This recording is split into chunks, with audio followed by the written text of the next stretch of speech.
বাংলাদেশ নিয়ে ভারতের প্রতিরক্ষামন্ত্রী রাজনাথ সিংয়ের বক্তব্য ইঙ্গিতপূর্ণ এবং উস্কানিমূলক বলে মন্তব্য করেছেন বিএনপির সিনিয়র যুগ্ম মহাসচিব অ্যাডভোকেট রুহুল কবির রিজভী। আজ রাজধানীর রামপুরায় আমরা বিএনপি পরিবারের উদ্যোগে সাম্প্রতিক গণঅভ্যুত্থানে নিহত রিকশাচালক সাগরের পরিবারকে আর্থিক অনুদান প্রদান শেষে সাংবাদিকদের তিনি এসব কথা বলেন।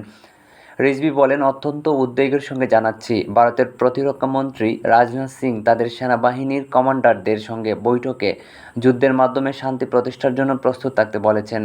এটা তাদের দেশের নিরাপত্তার ব্যাপার। বাংলাদেশে তো কোনো যুদ্ধ হচ্ছে না, এখানে শতাব্দীর সেরা গণ আন্দোলনে স্বৈরাচার সরকারের পতন ঘটানো হয়েছে। ছাত্র জনতা আন্দোলনের মাধ্যমে তাদের রক্ত দিয়ে লড়াই করেছে। সেই আন্দোলনের মুখে দানব সরকারের প্রধান পালিয়ে গেছে। এখন বাংলাদেশের স্বাভাবিক পরিস্থিতি বিদ্যমান। বাংলাদেশে একটি স্বাধীন সার্বভৌম রাষ্ট্র। রাজনাথ সিংয়ের রাশিয়া, ইউক্রেন, ইসরায়েল, হামাসের সঙ্গে বাংলাদেশের নাম বলা ইঙ্গিতপূর্ণ এবং উস্কানিমূলক। এ বিষয়ে বাংলাদেশের ছাত্র জনতাকে সতর্ক থাকার আহ্বান জানান তিনি।